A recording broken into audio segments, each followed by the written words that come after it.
আজ এসএসসি এবং দাখিল পরীক্ষার ফল প্রকাশ হওয়ার পর 8 থেকে 10 জন শিক্ষার্থী সারা দেশে আত্মহত্যা করার যে সংবাদ গণমাধ্যমে উঠে এসেছে, প্রকৃত সংখ্যাটা এর চাইতে নিশ্চয়ই বেশি, যেগুলো হয়তো গণমাধ্যমে আসে নাই।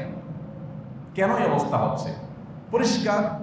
পরিষ্কার কারণ হলো যে আমাদের শিক্ষার্থীরা, আমাদের পরীক্ষার্থীরা তারা দ্বীনি এবং নৈতিক শিক্ষা থেকে দূরে সরে যাচ্ছে, যার কারণে তারা ডিপ্রেশনে পড়ে যাচ্ছে, তাদের মধ্যে আস্থার ঘাটতি দেখা দিচ্ছে। দেখুন, আল্লাহ তাআলা কোরআনে কারিমে বলেছেন, ওয়ালা ইয়াইআস মির রাউহিল্লাহি ইল্লাল কওমুল কাফিরুন। আল্লাহর প্রতি অবিশ্বাসী, কাফের, বেঈমান ছাড়া কেউ কখনো নিরাশ হওয়ার কোনো সুযোগ নেই। ঈমানদারের জীবনে নৈরাশ্য এটা কখনো তার জন্য মানানসই হতে পারে না। কেন হতে পারে না? কারণ যালিকা বিআন্নাল্লাহা মাওলাল্লাযীনা আমানু ওয়া আন্নাল কাফিরিনা লা মাওলা লাহুম। আল্লাহ রাব্বুল আলামিন তিনি ঈমানদারদের অভিভাবক। ঈমানদারদের অভিভাবক স্বয়ং আল্লাহ। আর যারা আল্লাহর প্রতি বিশ্বাস করে না, তাদের কোনো অভিভাবক নেই। একটি বই আরবিতে লেখা হয়েছে, রব্বি আল্লাহ, আরবিতে। বইটি সৌদি আরবের 2 জন বিশ্ববিদ্যালয়ের শিক্ষক লিখেছেন। এই বইটির বাংলা অনুবাদ আমার করার সুযোগ হয়েছে। আমি যখন সৌদিতে ছিলাম তখন আমার সাথে তারা যোগাযোগ করেছে, এটা আমি অনুবাদ করেছি। এটা 40-50টা ভাষায় অনুবাদ হয়েছে। ওই বইয়ের মধ্যে একটা গ্রাফ আছে। এই গ্রাফটায়, এই চিত্রটাতে দেখানো হয়েছে পৃথিবী ধর্মীয় বিশ্বাসের আলোকে আত্মহত্যার রেশিও কাদের মধ্যে কত বেশি, কত কম, কাদের মধ্যে কম, কাদের মধ্যে বেশি। তো সেই গ্রাফটাতে বিশ্ব স্বাস্থ্য সংস্থার জরিপ, কয়েক বছরের পর বেশ কয়েক বছরের জরিপ দেখানো হয়েছে যে পৃথিবীতে সবচেয়ে বেশি আত্মহত্যার প্রবণতা হয় দেখা গেছে নাস্তিকদের মধ্যে, যাদের মধ্যে কোনো ধর্মীয় বিশ্বাস নাই, তাদের মধ্যে আত্মহত্যার প্রবণতা সবচাইতে বেশি। কেন সবচাইতে বেশি? একটু আমরা ভাবার চেষ্টা করেছি। কারণ যে নাস্তিক, কোনো ধর্মে বিশ্বাসী না, এই লোকটা, তার তো কোনো আস্থার জায়গা নাই। ধরেন কোনো কারণে মানুষের জীবনে তো ডিপ্রেশন, পেরেশানি, দুশ্চিন্তা, বিপদ আপদ আসবেই। এটা তো আমাদের জীবনের অংশ, তাই না? সবসময় তো আমাদের পথ চলা একেবারে মসৃণ হবে না, গোলাপ বিছানা থাকবে না, কাটাও থাকবে। তো এই সমস্যাগুলোতে একজন নাস্তিক কি করবে?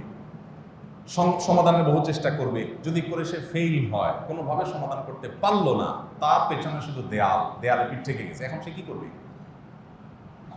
এখন আর কোথাও যাওয়ার জায়গা আছে? তার কারোর কাছে সাহায্যের জায়গা নাই। মামু, হাই হ্যালো, যা যা করা দরকার সব করছে, কোনো কিছুতে কাজ হয় না, তার বিপদটা দূর হয় না। এখন সে কি করবে? ডিপ্রেসড হয়ে মরা ছাড়া তার সামনে আর কোনো পথ নাই। ও স্যাড, ব্যাড বলা ছাড়া কিচ্ছু করার নেই।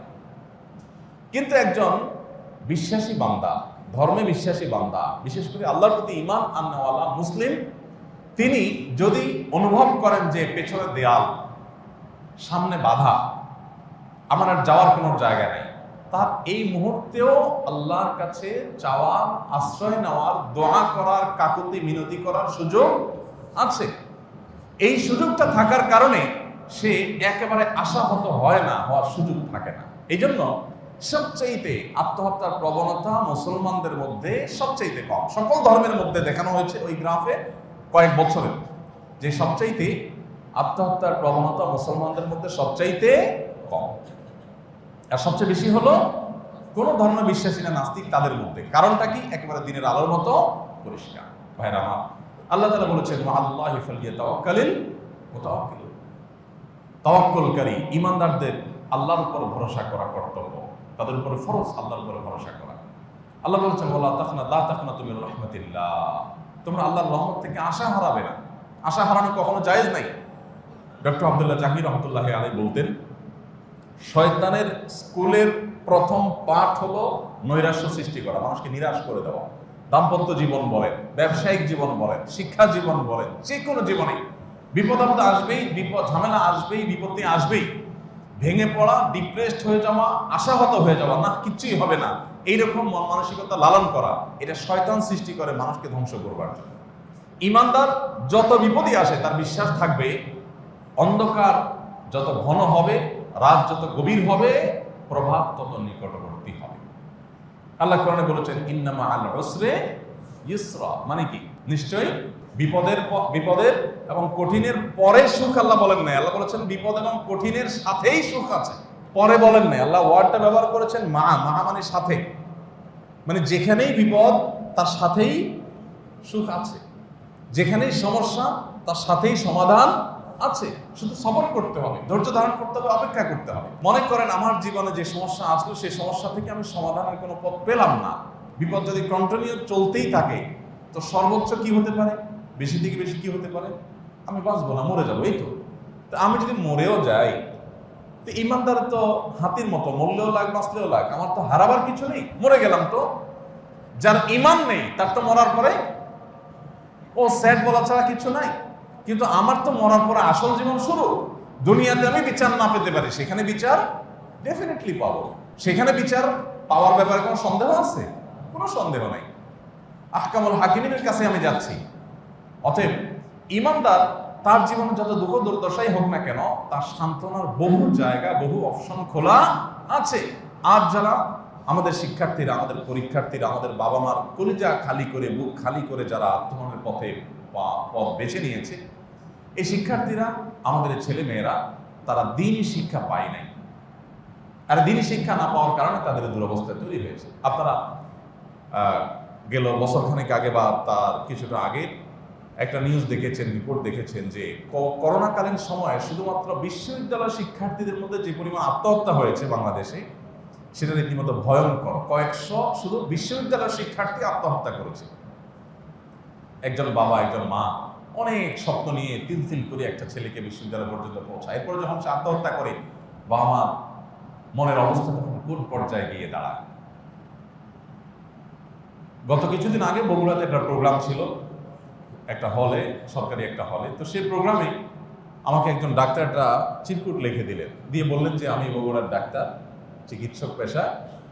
আমাদের বগুড়াতে আত্মহত্যার গত 1 বছরের রেশিও, 1 বছরের চিত্র হলো এই। তিনি একটা ফিগার লিখে দিয়েছেন, আমার মনে নেই এক্সাক্ট, কিন্তু সেটা খুব ভয়ঙ্কর। কয়েকশো, 200 বা 300 এরকম, আমি এক্সাক্ট মনে করতে পারছি না। ফিগারটা দেখে আমি আঁতকে উঠলাম যে একটা জেলাতে 1 বছরে এত মানুষ আত্মহত্যা করেছে, কল্পনাও করা যাচ্ছে না। ভাইরা আমার, আগে আমরা আমাদের শৈশবের কথা মনে আছে, আপনারা অনেকে হয়তো আমাদের বয়সী বা আমাদের চেয়ে সিনিয়র যারা বলতে পারবেন যে কোনো এক জেলায় বা পুরো থানায় কেউ আত্মহত্যা করলে দূর দূরান্ত থেকে মানুষ যাইতো দেখতে যে আত্মহত্যা করছে কেউ, মানে এটা একটা রেয়ার কেস যে একটা আত্মহত্যার ঘটনা ঘটছে। আর এখন আপনি ঢাকার কথা যদি বলেন, ফ্ল্যাটে ফ্ল্যাটে আত্মহত্যা করছে। যারা আমাদেরকে নাটকের মাধ্যমে ভালোবাসার ট্রেনিং দেয়, কিভাবে প্রেম করতে হয়, ভালোবাসা করতে হয়, কিভাবে সুখী থাকতে হয়, তাদেরকে দেখবেন আত্মহত্যার প্রবণতা আরো সবচাইতে বেশি। কেন এই দুরবস্থা হচ্ছে? এর একমাত্র এবং প্রধান কারণ হলো ধর্মীয় শিক্ষার অভাব, দ্বীনি শিক্ষার অভাব। এটি হলো একমাত্র কারণ এবং মূল কারণ। এর সাইড কারণ অনেক থাকতে পারে, কিন্তু একমাত্র মূল কারণ এটাই যে ধর্মীয় এবং দ্বীনি শিক্ষার অভাব। এখন আপনি একটা কথা বলবেন বা একটা প্রশ্ন আসতে পারে খুব বড় করে, আমি জানি, সেটা হলো আমরা কোনো ক্ষেত্রে, যদিও খুব রেয়ার, ভেরি রেয়ার, একেবারে দুর্লভ এবং বিরল ঘটনা যে কোনো ক্ষেত্রে একজন হুজুর মানুষ আত্মহত্যা করেছে। হতে পারে কোনো আলেম, মসজিদের ইমাম সাহেব আত্মহত্যা, মাদ্রাসার ছাত্র আত্মহত্যা করেছে। যদি এরকম ঘটনা ঘটে তখন আপনি প্রশ্ন করতে পারেন যে ভাই, ধার্মিকতার অভাবে যদি আত্মহত্যা হয়ে থাকে তাহলে এই লোকেরটা কেন ঘটলো? এই প্রশ্ন খুব যৌক্তিক এবং প্রাসঙ্গিক প্রশ্ন। এই প্রশ্ন উত্তর হলো, যদি মুসলিম হয়েও, দাড়ি টুপি রেখেও, মাদ্রাসায় পড়েও, ইমামতি করেও যদি কেউ আত্মহননের পথে পা বাড়ায়, তাহলে বুঝতে হবে এই লোক ইসলাম প্র্যাকটিস করার চেষ্টা করেছে, কিন্তু ইসলাম সে সঠিকভাবে যথাযথভাবে ধারণ করতে পারে নাই। তারও আত্মহত্যার মূল কারণ হলো সে নামে আলেম হতে পেরেছে, সে আসলে আলেম হতে পারে নাই। সে কোরআনের ওই আয়াতের উপরে বিশ্বাস রাখতে পারে নাই যে আয়াত আল্লাহ রাব্বুল আলামিন তার উপরে ভরসা রাখবার কথা বলেছেন। সে আয়াতের উপরে আস্থা সেভাবে অর্জন করতে পারে নাই যে আয়াত আল্লাহ বলেছেন যালিকা বিআন্নাল্লাহা মাওলাল্লাযীনা আমানু, আল্লাহ ঈমানদারদের অভিভাবক। আল্লাহ তাআলা যথেষ্ট ঈমানদারদের জন্য যে আয়াত আল্লাহ বলেছেন হাসবুনাল্লাহু ওয়া নি'মাল ওয়াকিল, নি'মাল মাওলা ওয়া নি'মান নাসির। উহুদের যুদ্ধ এটা শেষ করার পর যখন মদিনার সাহাবীদেরকে, নবী করিম সাল্লাল্লাহু আলাইহি সাল্লামের সাথে থাকা সহচরদেরকে যখন মক্কার মুশরিকরা ভয় দেখালো যে তোমরা এমনিতেই আঘাতপ্রাপ্ত, নানাভাবে বিপর্যস্ত 70 জন মানুষকে তোমরা হারিয়েছ, শাহাদাত বরণ করেছে এই যুদ্ধে, এবং সেখানে রাসূল আকরাম সাল্লাল্লাহু আলাইহি সাল্লামের প্রিয় চাচাকে নির্মমভাবে শাহাদাত বরণ করতে হয়েছে, হামজা রাদিয়াল্লাহু তাআলাকে শাহাদাত বরণ করতে হয়েছে, নানাভাবে ক্ষতিগ্রস্ত হয়েছে।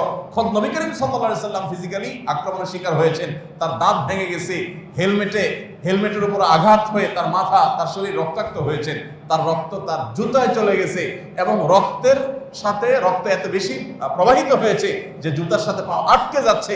খোদ নবী করিম সাল্লাল্লাহু আলাইহি সাল্লামের জীবনের সবচেয়ে কঠিন দিন যেটি, সবচেয়ে কষ্টের দিন যেটি, সেই কষ্ট মাত্র তারা শেষ করেছেন। এখনো সেই কষ্টের দাগ কাটে নেই, সেই কষ্ট মাত্রই শেষ হলো এবং প্রিয় মানুষগুলোকে হারালেন। এর মধ্যেই মক্কার মুশরিকদের থেকে সংবাদ আসলো যে তারা আরো দল বলে সবাই আরো সম্মিলিতভাবে সর্বগ্রাসী আক্রমণের জন্য আসছে। এটা শোনার পর সাহাবীরা কি বললেন? হাসবুনাল্লাহ ওয়া নি'মাল ওয়াকিল, নি'মাল মাওলা ওয়া নি'মান নাসির। আল্লাহ আমাদের জন্য যথেষ্ট, তিনি সর্বোত্তম কর্মবিধায়ক। কোনো পেরেশানি কোনো কারণ নাই, ইমানদার কখনো ভয় পাবে না, কোনো টেনশন নাই। আল্লাহ আছেন, দেখছেন। আল্লাহ যদি আমাকে পেরেশানি দেন আর তার বিনিময়ে আল্লাহ যদি আমাকে জান্নাত দেন, এটা বেস্ট ডিল, খুবই ভালো ডিলিং এটা। আমার কাছে অনেক সময় অনেক মা বোন আসেন ডিপ্রেশনের কথা বলে, ভাই পরের সংসার করতে গেছি, স্বামীটা আস্ত অমানুষ, স্বামী অমানুষ, শ্বশুর শাশুড়ি ভালো হলে সান্ত্বনা পাই, তারাও সেই অমানুষ। এমনও ভদ্র মহিলা আমি পেয়েছি যে তিনি বলছেন যে আমার স্বামী তো অমানুষ, অন্যান্য সব তো ঠিক আছে, পেটের সন্তানগুলো বাপের মতো হয়েছে, সেগুলো অমানুষ। অর্থাৎ আমার যাওয়ার কোনো জায়গা নেই। অনেক মেয়েরা আছে বাবার বাড়িতেও তাদের কোনো আশ্রয় নেই, সেখানে গেলেও মানুষ খোঁচাখুচি করে, নানান কটু কথা বলে।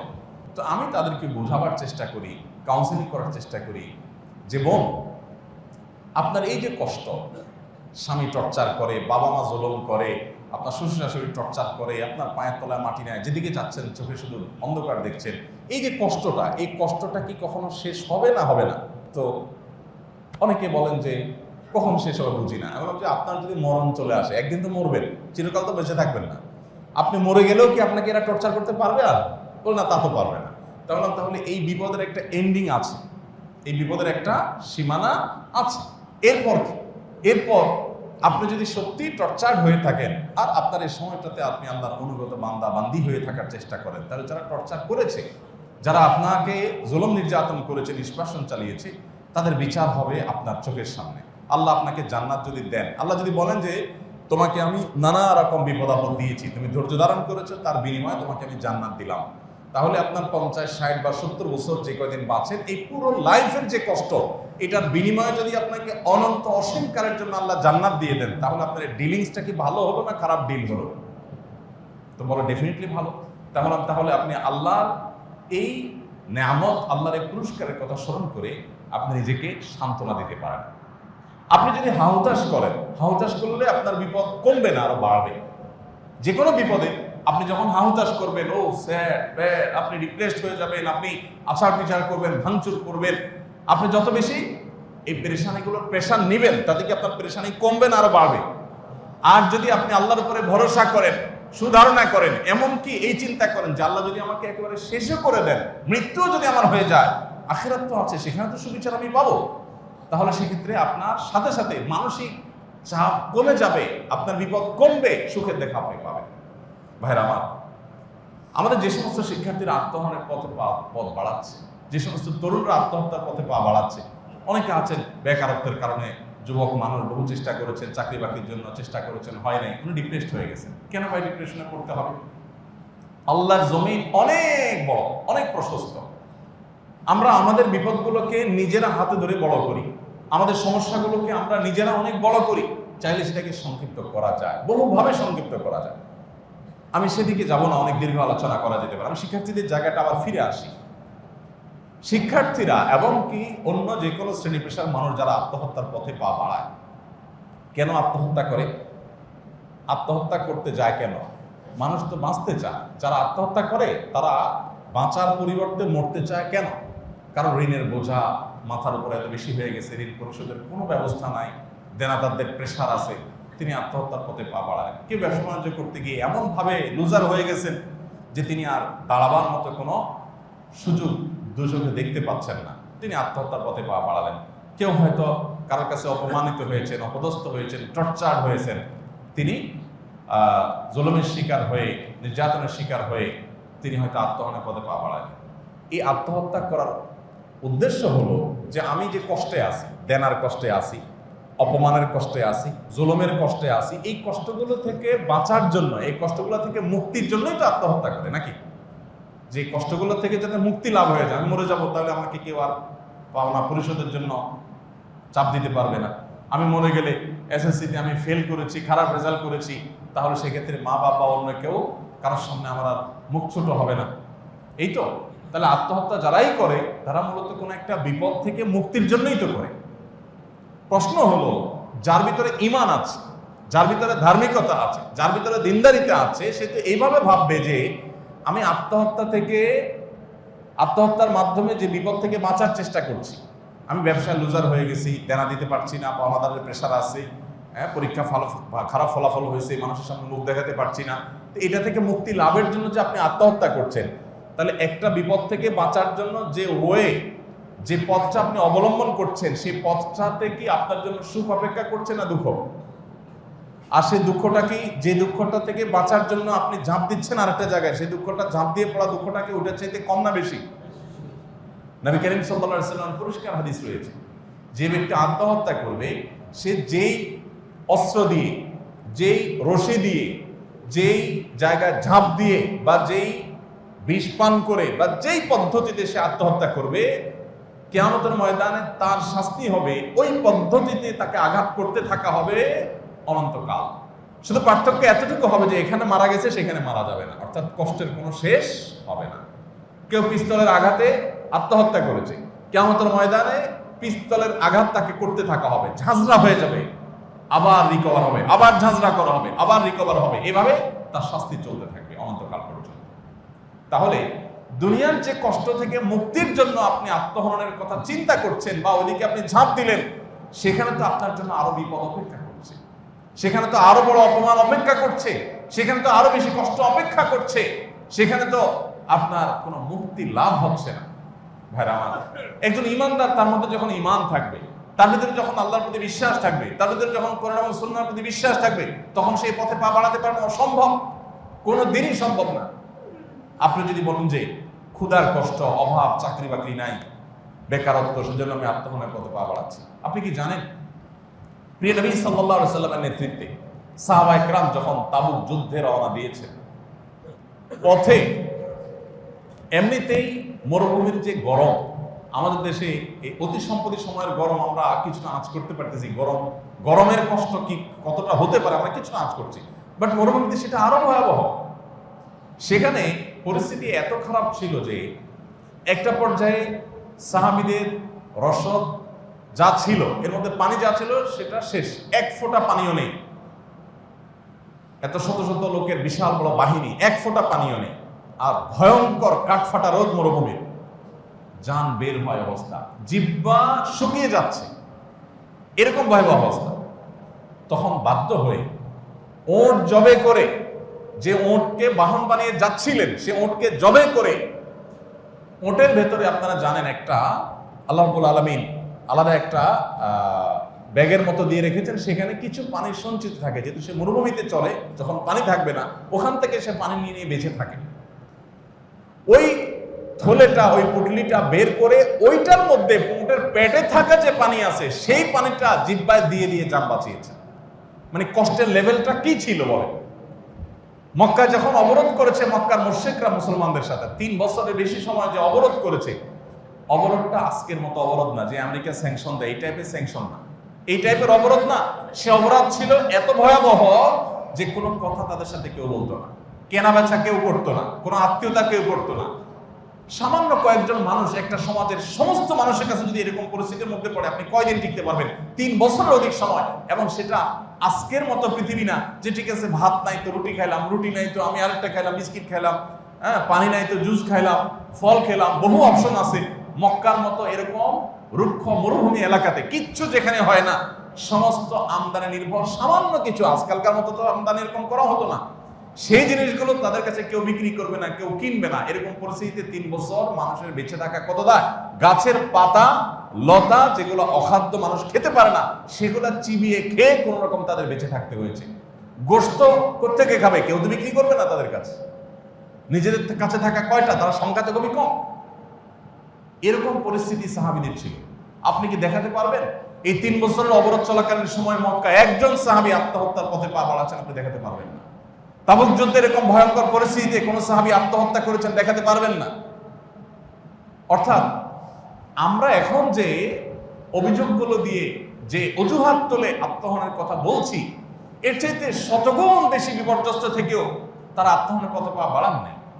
এর একমাত্র কারণ হলো তাদের মধ্যে ঈমান ছিল অনেক স্ট্রং, আর আমাদের ঈমান হয়ে গেছে অনেক দুর্বল।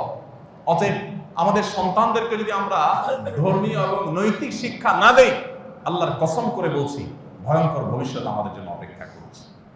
ভয়ঙ্কর ভবিষ্যৎ। আমি প্রায় সময় বলি, আমাদের শিক্ষা ব্যবস্থাকে ধ্বংস করে ফেলা হয়েছে। আমাদের পাঠ্যপুস্তকের পাতায় পাতায় ধর্মহীনতা প্রবেশ করানো হয়েছে। এটা এমনিতে হয়। সরকার যারাই যখন আসে তাদেরকে এই বিদেশি এনজিও গুলো, ব্রাক সহ এই দুষ্ট চক্রগুলো, তারা কোটি কোটি টাকার ফান্ড বাহির থেকে নিয়ে এজেন্ডা নিয়ে তারা এই কাজগুলো করে।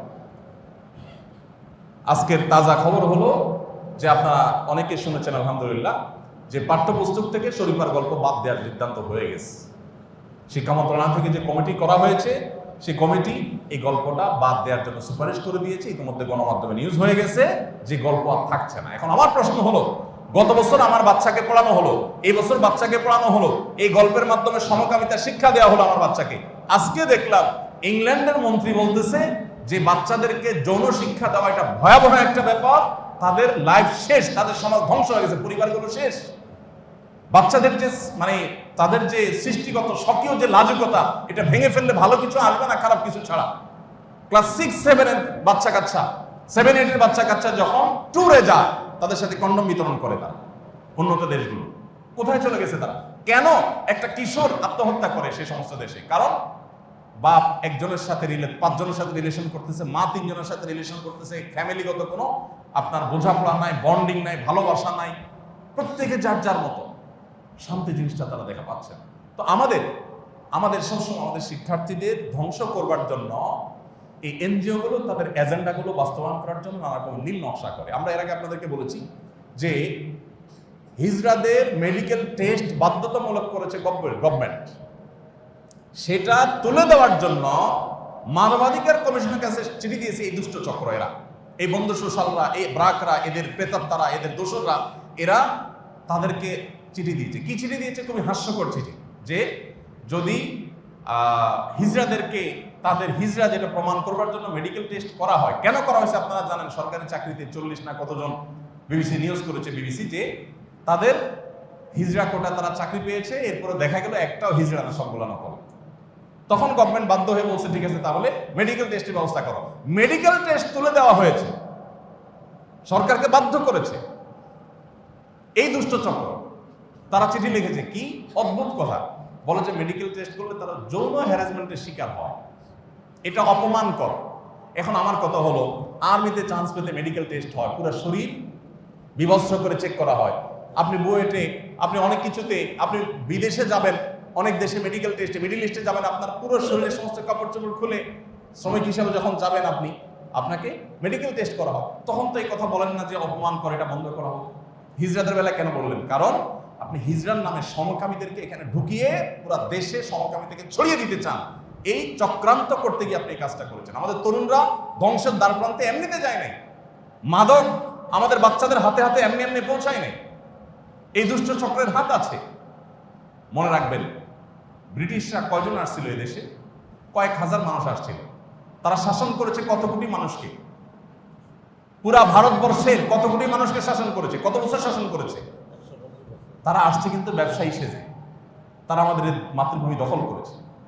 এই ব্রাক এবং তাদের দোসর, এই বন্ধু সোশ্যাল সহ আরো যেগুলো আছে, এই এভিডেন্স তাদের ওয়েবসাইটে আছে। বিলিয়ন বিলিয়ন ডলার তারা পাচ্ছে। এগুলো পেয়ে তারা গভর্নমেন্টের বিভিন্ন ডিপার্টমেন্টকে তারা প্রেশার ক্রিয়েট করে করে এই সমস্ত জিনিস করা। শরীফার গল্প এখন যে বাদ গেছে, তার মানে গত বছর এই কুশিক্ষা আমার সন্তানকে দেওয়া হলো, এখন তো কমিটি সেটাই সুপারিশ করেছে যে হ্যাঁ এটা ভুল, তাহলে এবছর দেওয়া হলো। তাহলে এত জনগণের ট্যাক্সের টাকা যে এত বই ছাপাইছে, এটা যারা পুশ করেছে, বন্ধু সোশ্যাল দাবি করেছে, তারা এটা করেছে, তাহলে এদেরকে বিচারে কাঠগড়া আনা উচিত, তাদের বিচার করা উচিত। যে জনগণের ট্যাক্সের টাকা নষ্ট করার জন্য তোমরা যে বই প্রণয়ন কমিটিকে যে তোমরা পুশ করেছো, এই সমস্ত অখাদ্য কুখাদ্য আমার শিশুকে দিয়েছ, সেটার জন্য তোমাদের বিচার হওয়া উচিত। ভাইরা আমার, আজ এসএসসি এবং দাখিল পরীক্ষার্থীরা আত্মহননের পথে পা বাড়াচ্ছে। মূল কারণ তাদের ধর্মহীনতা। আরেকটা কারণ আছে, সে কারণ হলো আমাদের অভিভাবকরা, আমি প্রায় সময় কথাটা বলার চেষ্টা করি, আমরা যারা অভিভাবক আছি, বাবা মা আছি, প্যারেন্টস আছি, আমরা প্রত্যেকটা মানুষ নিজেরা টাকার মেশিন, আর ছেলে মেয়েকে মনে করি তারা আরেকটা টাকার মেশিন। এই জন্য দেখবেন বাচ্চা 4-5 বছর হয়ে পারে না, তারে অ আ ABCD এটা সেটা তাকে পুশ করার জন্য পাগল করা হয়ে যায় মায়েরা বাবারা। দেখতে খুব ভালো দেখা যায় যে মা বাবা বাচ্চার শিক্ষার ব্যাপারে খুব সিরিয়াস, তাই না? যে হ্যাঁ, পড়ালেখার ব্যাপারে অনেক সিরিয়াস বাচ্চাকে। আসলে কি তাই? আসলে এটার নির্যাস হলো, খোলাসা হলো, বাপে বলতে চায়, মায়ে বলতে চায়, বাবা আমি নিজে একটা টাকার মেশিন হয়ে গেছি, তোকেও টাকার মেশিন হইতে হবে, তাড়াতাড়ি পড়ালেখা কর, ভালো ক্যারিয়ার করতে হবে, ভালো জায়গায় যেতে হবে, BCS চান্স পেতে হবে, তোমাকে ডাক্তার ইঞ্জিনিয়ার হতে হবে। আমি প্রায় বলার চেষ্টা করি, সেই বাবা মা এখন আর আমাদের সমাজে নাই, যে বাবা মা বলে তোমাকে মানুষ হতে হবে, এরপর তুমি ডাক্তার হও, ইঞ্জিনিয়ার হও, BCS ক্যাডার হও, অন্য কিছু হও, আলহামদুলিল্লাহ, না হতে পারলে দুঃখ না, দিন শেষে তুমি মানুষ অন্তত হও। আমরা সেই সময় আছি যে সময় বাবা নিজে নকল ফাঁস হয়েছে, সেখান থেকে টাকা দিয়ে নকল কিনে এনে পরীক্ষায় বাচ্চাকে দেয়। বাবা নিজে, মা নিজে জন্মের তারিখ ভুল লেখে। বাংলাদেশের মানুষের কয়জনের জন্মের তারিখে ঠিক আছে? আপনারা কয়জন বলতে পারবেন বুকে হাত দিয়া? আমি সৌদি আরবে যখন ছিলাম, বাংলাদেশি প্রবাসীদের ফ্রি হজের যখন ব্যবস্থা হতো সৌদি গভর্নমেন্ট তরফ থেকে, তো আমার কাছে দায়িত্ব যখন আসতো, ডাটা এন্ট্রি করতে যেতাম, তো পাসপোর্টগুলো যখন হাতে আসতো দেখতাম ম্যাক্সিমাম বাংলাদেশি প্রবাসী যারা আছেন, দেশে যারা আছেন অনেকেই দেখবেন ম্যাক্সিমাম মানুষের 1 জানুয়ারি জন্ম তারিখ। সবার জন্ম তারিখ কবে? 1 জানুয়ারি। ফেসবুকে দেখেন 1 জানুয়ারি আসলে দেখবেন আপনাকে নোটিফিকেশন দিবে, তোমার বন্ধু তালিকায় এত লোকের আজকে মানে জন্ম তারিখ। কিন্তু বাবা, সব মানুষ 1 জানুয়ারিতে জন্ম হয়েছে, তার মানে জন্মের ঠিক নাই, জন্মের তারিখের ঠিক নেই। ইন্টারেস্টিং বিষয় হলো, এই জিনিসটা কিন্তু ভুলে হয় তা না। বাবা মা ঠান্ডা মাথা বাচ্চার জন্মের তারিখটা ভুল, মিথ্যা লেখেন কেন? যাতে চাকরি 1 বছর বেশি করতে পারে, যাতে চাকরি 2 বছর বেশি করতে পারে, সেভাবে তারিখটা লেখেন। যে বাবা মা নিজে বাচ্চা শুরু করেছেন মিথ্যা দিয়ে, এই ছেলে আত্মহত্যা করবে না কোথায় যাবে? এই ছেলে কিশোর গ্যাং হবে না কোথায় যাবে? এই ছেলে মাদকের দিকে যাবে না কোথায় যাবে? আপনি নিজেই তো তাকে কোনো নৈতিক শিক্ষা দেন নাই, তাকে আল্লাহর সাথে পরিচয় করার নাই, তাকে আল্লাহর কাছে চোখের পানি ফেলানো শিখান নাই, তাকে স্যাক্রিফাইস শিখান নাই। সে কোনো জামার দিকে তাকিয়েছে, আপনারা কেনার জন্য পাগল হয়ে গেছে। হালাল হারাম বাজ বিচার করেন নাই, সুদ ঘুষ দিয়ে বাচ্চাকে মানুষ করেছেন। এই বাচ্চা আপনাকে ধ্বংস করবে, আপনাকে বেশি দূর যেতে হবে না। ভাইরা আমার, চিৎকার করে আমরা বলি কে কার কথা শোনে? আমার ছেলে মেয়ে আলহামদুলিল্লাহ তারাও SSC পরীক্ষা দিয়েছে। পরিষ্কার করে আমরা বাসায় বাচ্চাদেরকে ডেকে বলে দিয়েছি পরীক্ষার আগে, দেখো তোমাদের কাছে আমাদের একটাই চাওয়া, পড়ালেখা করিও, সময় নষ্ট করিও না, বাস। তোমার কাছে আমার চাওয়া নাই যে তুমি পরীক্ষা ভালো ফলাফল করতে হবে, এটা মোটেই আমাদের কোনো চাওয়া না। আমাদের চাওয়া হলো তুমি পড়ালেখাটা ঠিক মতো করি, তোমার চেষ্টা ঠিক মতো করছো, তোমার যদি 2-4 সাবজেক্টে ফেইলও আসে, তুমি যদি ফেইলও করো, কাঙ্ক্ষিত ফলাফল নাও করো, আমাদের তরফ থেকে কোনো দুঃখ নাই, আমরা ধুমধামে গোশ মাছ রান্না করে খাবো, ফলাফল প্রকাশের দিন মিষ্টি কিনে খাবো, তোমার ফলাফল প্রকাশ করেও খাবো, না হলেও খাবো। যেদিন ফলাফল প্রকাশ হয়েছে পুরো ফ্যামিলি নিয়ে আমি কাপ্তায় গেছি ঘুরতে, তার আগে ফলাফল প্রকাশের আগে, যে তোমার ফলাফল প্রকাশ হবে, ভালো হোক আর মন্দ হোক, আমরা আগে থেকে ফুর্তি করতেছি, আমরা ধরে নিয়েছি তুমি ফেল করবা, কোনো টেনশন নেই। এরপর দেখা গেলো ফেল করো নাই, অনেক ভালো রেজাল্ট করে বসে আছে, আমরা তো এত বেশি আশা করিনি, আলহামদুলিল্লাহ, না হইলেও আরো জোরে আলহামদুলিল্লাহ। এই যে বাচ্চাগুলো আত্মহরণের পথে পা বাড়াচ্ছে, এর একটা বড় দায় হলো আমাদের প্যারেন্টদের, বাবা মাদের। কারণ আপনি বাচ্চাকে বলতেছেন, দেখো পাশের বাসার ভাবির ছেলের সাথে কিন্তু তোমার কম্পিটিশন, খবরদার, ওর চাইতে যদি ভালো রেজাল্ট করতে না পারো, আমি কিন্তু মুখ দেখাতে পারবো না। এবার বাচ্চা ডিপ্রেসড হয়ে যাচ্ছে, ছেলেটা মেয়েটা পাগল হয়ে যাচ্ছে যে আমার বাবা মা মুখের ব্যাপার, তাদের ইজ্জতের ব্যাপার, সে ওইভাবে নিচ্ছে সিরিয়াসলি, ডু অর ডাই বানায় ফেলতেছে। অথচ একটা SSC একটা HSC পরীক্ষা জীবনের কি, গোটা জীবনের সাথে তুলনা করলে জীবনের একটা ক্ষুদ্র পার্ট। কত ছেলে কত মেয়ে পরীক্ষায় খুব ভালো রেজাল্ট করে রাস্তা রাস্তা ঘুরে কিচ্ছু করতে পারে নাই, আবার অনেকে পরীক্ষা খুব ভালো কিছু করতে পারে না, কিন্তু তার ক্যারিয়ার অনেক সুন্দর, অনেক স্ট্রং হয়েছে। সো এটা তো জীবনের সবকিছু না। কিন্তু বাবা মা আমরা দিন শেষে আমাদের ছেলে মেয়েদের আল্লাহওয়ালা বানানো, ভালো মানুষ বানানোর কোনো প্রচেষ্টা নাই। আপনাকে যদি পাশের ভাবি এসে উস্কায়, আপনার ওয়াইফকে যদি এসে বলে, বোন আমার ছেলে তো গোল্ডেন A+ পাইছে, আপনার ছেলের কি খবর? আপনি বলবেন, ভাবি আমার ছেলে তো আলহামদুলিল্লাহ ফজর নামাজ প্রতিদিন নামাজের সাথে পড়ে, আপনার ছেলের কি খবর? পাল্টা প্রশ্ন করবেন যে, ভাবি আমার ছেলে তো প্রতিদিন ফজর নামাজ জামাতের সাথে পড়ে আলহামদুলিল্লাহ, আপনার ছেলের কি খবর? তখন দেখবেন আমতা আমতা কাচুমুচু করতেছে। এরপর বলবেন, যে আমার ছেলেকে আমি 5 ওয়াক্ত নামাজ শিখাইছি, এর পাশাপাশি রেজাল্ট ভালো হলে আলহামদুলিল্লাহ, না হলে আরো জোরে আলহামদুলিল্লাহ, কোনো টেনশন নেই। বাট আপনি যে ছেলেকে দিনদারিতা শিখান নাই, এর করুণ পরিণতি আপনি ভোগ করবেন, বেশি দেরি করতে হবে না। এই বৃদ্ধাশ্রম সিস্টেম ডেভেলপ কোথায় হয়? গরিব দেশে, গরিব সমাজে হয় না, এটা সচ্ছলদের মধ্যেই হয়। এই যে বৃদ্ধাশ্রম, আমাদের দেশে বৃদ্ধাশ্রম বিভিন্ন মানুষদের হিস্ট্রি বিভিন্ন মিডিয়াতে উঠে আসে বিভিন্ন সময়, আপনারা দেখেন না যে ছেলে বিসিএস ক্যাডার, মেয়ে অনেক ডাক্তার, একজন আমেরিকা, একজন ইংল্যান্ডে, তারা অনেকে প্রতিষ্ঠিত ব্যবসায়ী, তারা বৃদ্ধাশ্রমে। আপনি কয়জন রিক্সাওয়ালার বাবা বৃদ্ধাশ্রমে শুনেছেন? কয়জন কৃষকের মা বৃদ্ধাশ্রমে গেছে শুনেছেন? কয়জন গরিব মানুষের বাবা মাকে বৃদ্ধাশ্রমে রাখার জন্য তারা খুঁজে বেরিয়েছে শুনেছেন, দেখেছেন?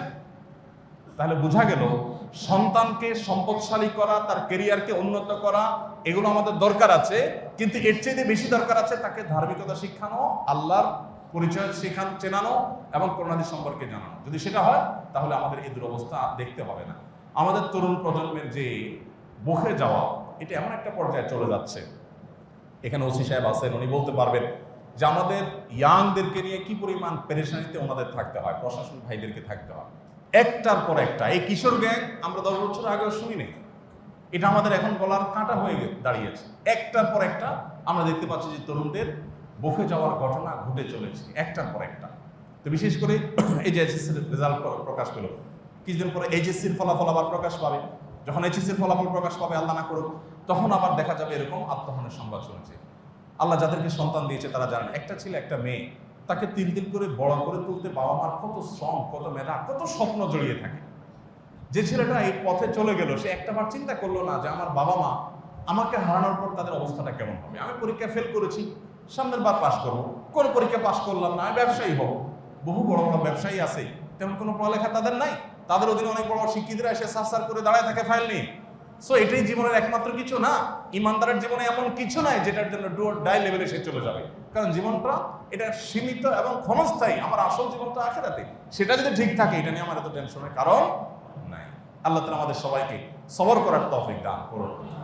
আত্মহত্যা করা ভয়ঙ্কর অপরাধ। আল্লাহ বলেছেন ওয়ালা তুলকু বিআইদিকুম ইলা তাহলুকা, তোমরা নিজেদেরকে ধ্বংসের দিকে ঠেলে দিও না। আল্লাহ বলেছেন ওয়ালা তাকতুলু আনফুসাকুম, তোমরা নিজেদেরকে হত্যা করো না। এজন্য আত্মহত্যা করা কবিরা গুনাহ, ভয়ঙ্কর অপরাধ।